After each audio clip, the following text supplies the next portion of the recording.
Sistas Bonafide. Sistas Bonafide. Sistas Bonafide. I got my sister and me. All right. Okay, y'all. So how are you guys doing? Welcome back to another Sistas Bonafide episode.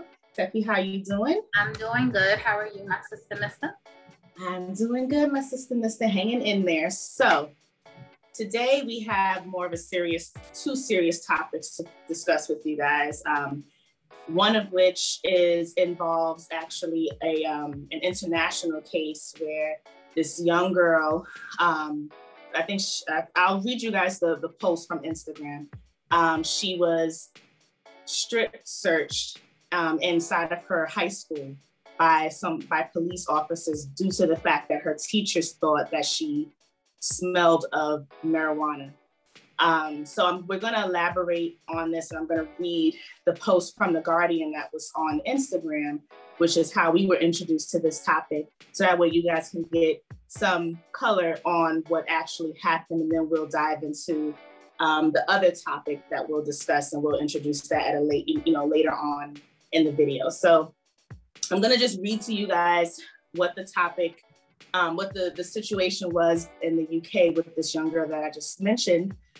So according to Guardian, this is a warning. This post includes graphic content and strong language. So we do want to also reiterate that this is, very graphic and it involves a minor. So whichever, if we do have comments in the comment section, just please be mindful when you're talking about this topic, because this is a minor that we're talking about, okay?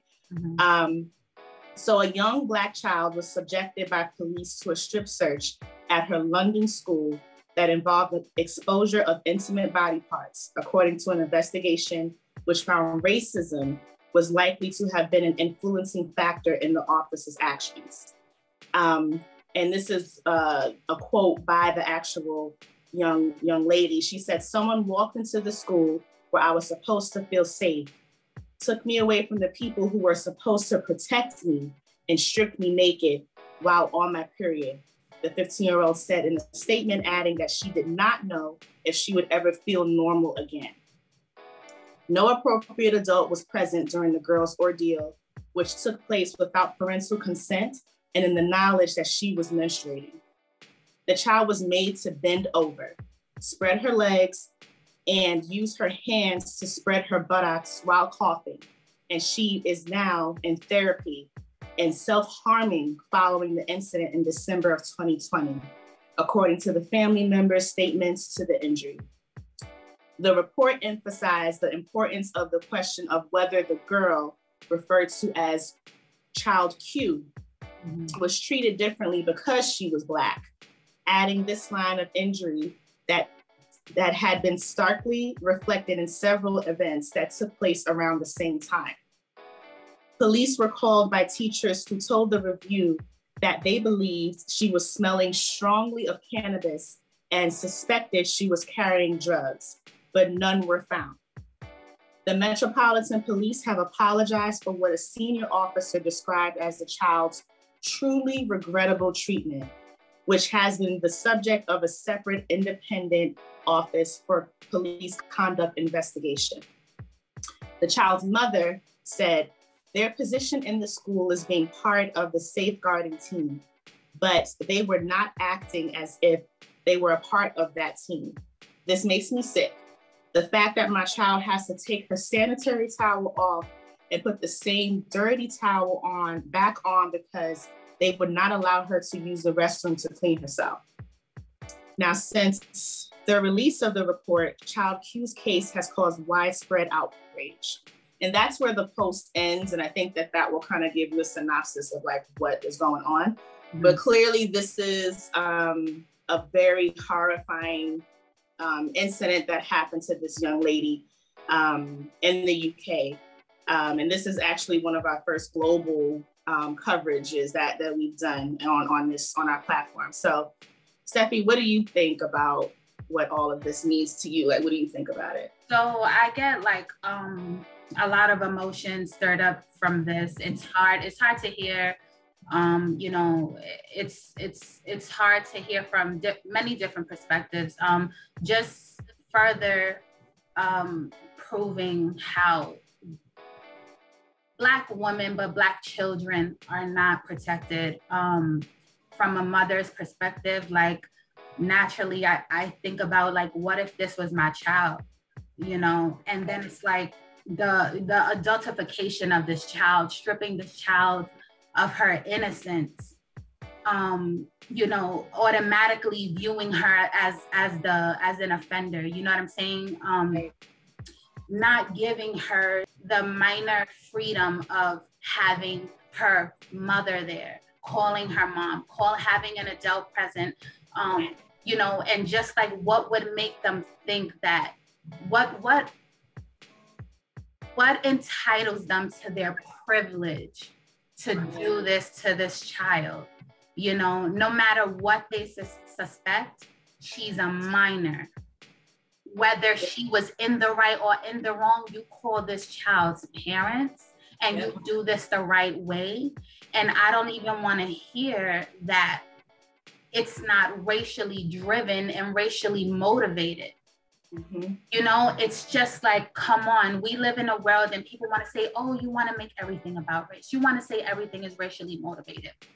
Right. We live in a world and we live in a society where you have to question everything. That's right. Why is it that most of the time when you hear these incidences, it's involving children of color, not given their basic human rights, right, to her privacy, to her innocence as a minor? Even if she did something wrong, that's what the law is there for. Exactly. And having this child have an adult present, somebody who could protect her. I think that not only the police should be condemned in the way that they condemned her, but the teachers, the school, being held responsible. You know, this incident, I think this incident happened some time ago. Yes, it happened in December of 2020. Yeah, so this is approaching 2 years, and just now it's being brought to light. You know, right. Why? So that further pushes the narrative of the problem. The fact that, you know, things like this are being hidden because they want to protect the wrong people all of the time. Right. Yep. Girl. I hear you. And the first thing that you said, I have it on my list of topics, is the adultification. That's the thing that got to me. It's just like, even in the States, you hear these instances where they could be minors and they're referred to as, you know, this 16-year-old man or whatever the case is, and they're not identified as children as they should be. So in turn, they're condemned to be adults, and they're tried as adults, and they're considered to be adults. But where is the, you know, where is the guidance? If you see that a child is doing something wrong, where's the in between from you identifying that this child may be doing something wrong and they suspected that she was carrying marijuana? So what happens in between? You just automatically call the police on her. So you're trying her as an adult. When I read and when I was rereading it just now, I forgot that they made her bend over and squat, like as if she was being processed in a precinct, like, or she's about to be put into a jail cell. Like, is this really what we're doing to these children? This is traumatizing. Yes. And I'll be honest, I try to be more open-minded when it comes to trying to like understand and appreciate and respect the fact that these issues are happening internationally. It's not a domestic issue. Like these things happen all over the globe. And I know it reminded me that in the UK, there are Black people there are people of color there who face discrimination and racism all the time.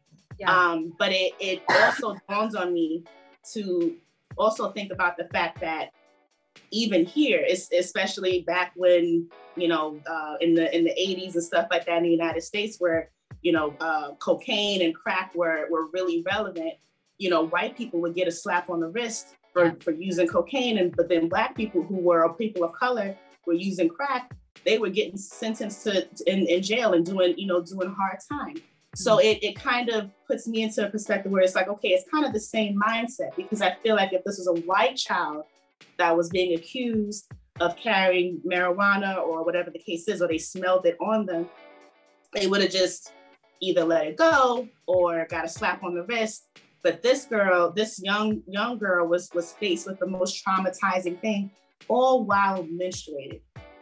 Like, that above all to me was just like, you're totally violating this young girl's privacy. Yeah. Her this time of the month is never easy for anybody. We've touched on this before on our channel. It's never easy for women or girls to go through that. It's not easy for women, so you can imagine for girls. So for her to be violated in that way while going through something so intimate and so private during that time of the month is just outrageous to me.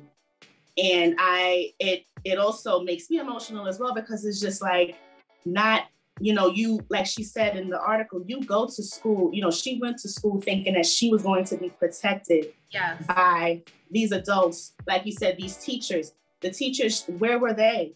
Like they were the ones that called the police. Yes. So I can't even ask them like where they were. They were on the police side. Exactly. It just is disgusting to me. And I can't move past the fact. And then she's self-harming, inflicting self-harm on herself because this was such a traumatizing thing for her. It's horrible. And, I think this, it's bittersweet because of course we hate to hear things like this. But it's important to let people know that these issues happen globally, especially to marginalized groups like ours, young Black and brown people all over the world. The darker you are, the worse you get it. And I don't know this young girl's skin color, but she was Black, so they see her as Black and they see her as a target. And that's just what it is. So I don't know. But I'm not surprised that she's self-harming, and that's so, it's just like, it makes you so sad, and it's dehumanizing. Yes. She's as a young lady, we are already so vulnerable in that state of menstruation. That's fully clothed. Exactly. Not being exposed. Mm-hmm. That's dealing with it within ourselves. So imagine how dehumanizing this young lady feels to have to bear all in front of these strangers.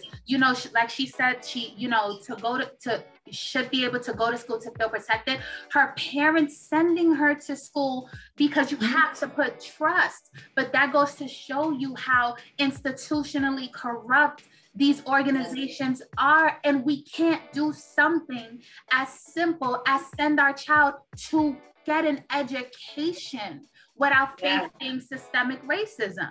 And then it's like, oh, you want to talk about every little thing, or everything is a Black or brown person being targeted. That's what it seems like. That's what it is. Exactly. It keeps being true. And how can we not talk about these things when we have to teach not only, as adults dealing with it, teaching the younger generation, and then what happens for the generation to come after that? How do we not talk about these specific instances and not show these children that they matter by bringing them to light, and then also just by talking about it, you get the conversation started, and essentially you hope for change. Like, what else can you do? And hope, and then instill value, and instill principle, and instill education in the generation coming up, so that they know their rights and know how to deal with this. Because imagine how scared she must have been. Exactly. So in a moment like that, if she's really going to say, I'm not doing anything, call my mother. Why? Because she's afraid she's going to lose her life. Because that's all that you show us. Exactly. Or that you show little Black boys and girls that they can't even stick up for themselves because they might get shot. It's true. So what is she really supposed to do? You know, it's like there's so many levels to it and layers, and it makes me so angry. It makes me so angry because you as a parent, you have to entrust your child in situations when they're not with you, and you have to put your trust in other people. And it's like, how could you ever do that? Or how could you ever really be okay? And then you don't want to stereotype everybody, but then things like this happen in places where your child should have safety, just generic, basic, fundamental safety at school. They don't, and they don't. True. So what do you really do? Then now this little girl is scarred by this. How does this now you think about it in terms of long term? Now, how does this play a part in the way that she matures, the way that she grows up, the way that she views herself, now putting into this little girl's head, like, you basically are nothing. You're an animal, because that's how they treated her. So now she possibly grows up with the mentality of feeling less than. Then how does this, it's just a trickle down effect. Generation to generation. And then these people go unpunished. So it's like, what do you give these kids? You don't give them anything to fight for, because there's no change. It's true. There's no change. It's so frustrating. Like, I can't. I hear everything that you're saying. You hit on some really important points. I think just elaborate. I don't want to draw this out too long. We do have another topic that we're going to talk to you guys about, which is somewhat similar in nature, but it's unfortunate because this situation kind of overshadows the fact about, getting an education. Like, so these kids are, this child in particular, okay, in my opinion, it's like she's scarred in the sense of like, yes, this happened to her, but at the same time, it's like, okay, she's supposed to be entrusting these people to give her an education, but now she has to worry about this. So what thing does she value? Like, what is the actual important part of all this? Like, she shouldn't have to worry about something of this nature happening to her in an institution, like you said, where she's supposed to be protected. So now these are competing issues. It's like, okay, do I value my education? Am I going to get an education today, or on guard, so to speak, to where you don't, just in case if something like this happens again, what do I do?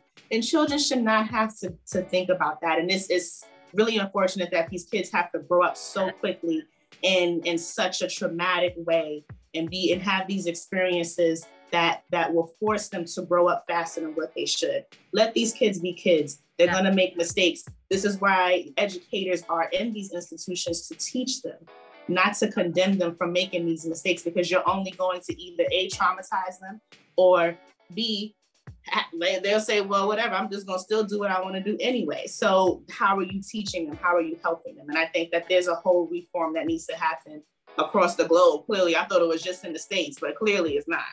Exactly. But yeah, that is one topic that we had came across this on Instagram. And thank you to Guardian, who actually shed light on this, because it wasn't widespread news at all.